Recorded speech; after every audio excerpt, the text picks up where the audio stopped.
Господи Исусе Христе, Сине Божи, помилуй ме.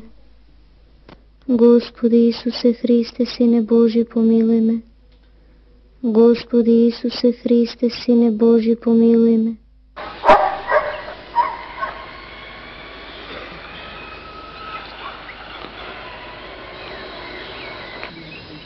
Во манастирот Успение на Пресвета Богородица во Преспа, посветени на молитвеното молчење и на Бога, веќе неколку месеци живеат сестра Кирана, сестра Ксенија и младата искушеничка сестра Вера.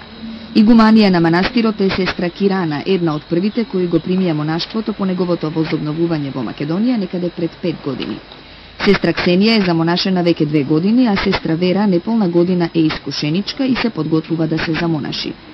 Понастрана од световниот, тие во својот манастир го живеат духовниот живот, низ молитва, предадени на монашките завети.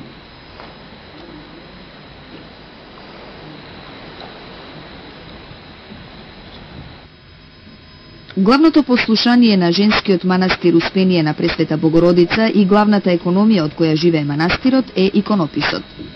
Иконописот меѓу возобновеното монаштво во Македонија го донесе сестра Кирана, која околу 6 години се обучувала во една од најпознатите манастирски иконописни школи во Грција, во манастирот Ормилија на Халкидики.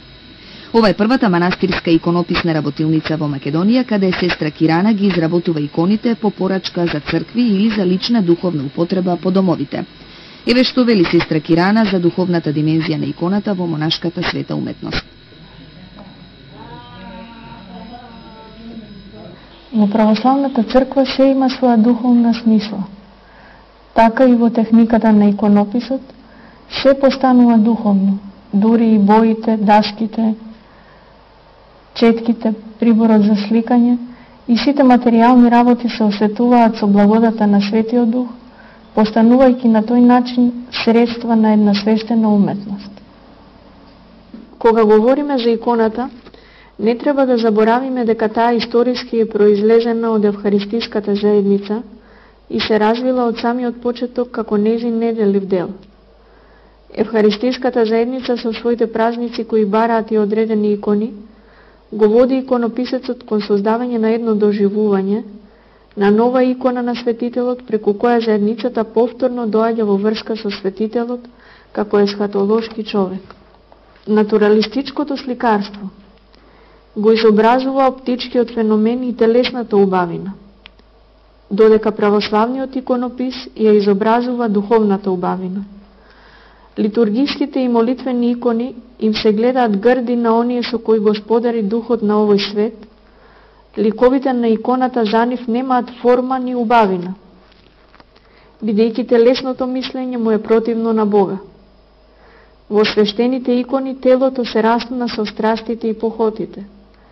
Нивната духовна убавина е благата промена за која говори Свети Симеон Нов Богослов, дека ја видел на испостените лица на своите духовни чеда во времето на 40-дневниот великденски пост.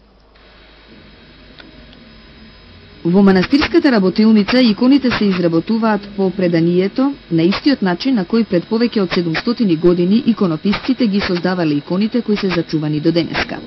Ја замоливме сестра Кирана да ни ја објасни таа специфична изработка на иконите, која манастирскиот иконопис јасно го разликува од уметноста на световното сликарство.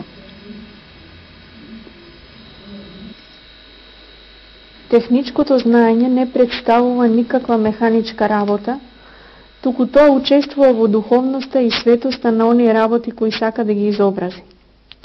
Дури и материјалот кој иконописецот го употребува, постанува благословен, благоухан, истенчен и смирен. Ова уметност не употребува вештачки, груби и густи материјали, како што употребува световното сликарство. Иконописецот, следејќи го преданието, ќе го употреби најдобриот материјал за иконата.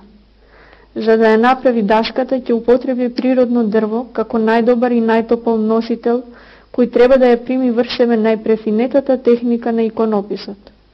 Ќе употреби орев, липа, даб, јасен, црница. Боите со кои работи се земјени, во прав и мирисаат на земја кога ќе се накваси со вода. Боите се раствараат со жолчката од јајцето, помешана со малку вода и неколку капки природен јаболков оцет, за да се одржи. Површината која што ги обкружува светителите се нарекува позадина на иконата. Во иконите на дрво таа е обично златна.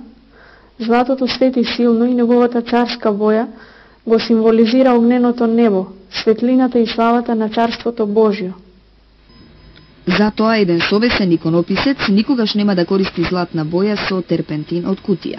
Ќе користи листови од чисто злато од 18, 22 или 24 карати. Лакот исто така зоографот сам си го подготвува според прастари рецепти, од дамар или од мастикс. Премачкувањата на овие икони мирисаат на темјан. Монасите иконописци никогаш не би премачкале икона со еден од купечките лакови, затоа што тие ја запечатуваат иконата, не и даваат да дише и впечатокот од нив не е автентичен. Византискиот иконопис и живопис се длабоко вкоренети во постоењето на нашиот народ. Голем дел од најдобрите дела од златниот период на агеографијата од епохата на палеолозите во 14 век се уште се наоѓаат во старите македонски манастири. Ова манастирско ателје ја продолжува традицијата на оваа школа и во нашево време.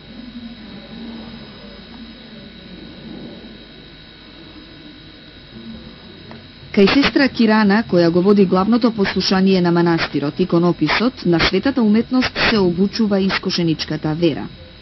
Таа учи да изработува икони, бидејќи и за една иконописна работилница да функционира, потребна е тајфа каде работите ќе бидат распределени.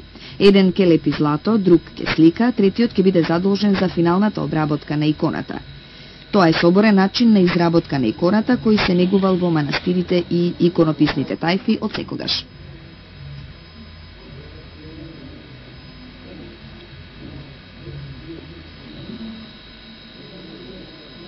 Во обврските на сестра Кирана, како второ послушание на манастирот, влегува преводот на теолошки текстови од грчки јазик за списанието за православна вера, култура и уметност на Преспанско-Пелагониската епархија.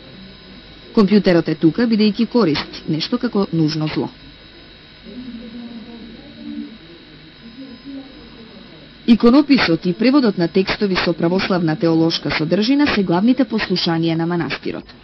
Покрај нив постои едно нешто кое и овдешните и сите други осаменици во верата треба да знаат да го направат. Секој монах треба да знае да сплете бројаница, која е многу потребна за броењето на молитвите при нивното повторување во исихастичката молитва. Според едно предание, некој монах на почетокот сакал да направи волнена бројаница со која би ги одбројувал своите молитви, но ѓаволот секогаш му ги одврзувал направените јазли. Еднаш на монахот му се јавил ангел и го научил да плете јазол кој се состоел од 7 вплетени крстови. Таквиот јазол тешко се изработува и е еден од најсложените јазли што воопшто постојат. Вака направената бројаница ѓаволот не можел да ја расплете. Бројаницата се изработува од чиста волна во црна боја. Бојата треба да го потсети верникот на трезвен живот и непрекинато покаяние за нашите гревови.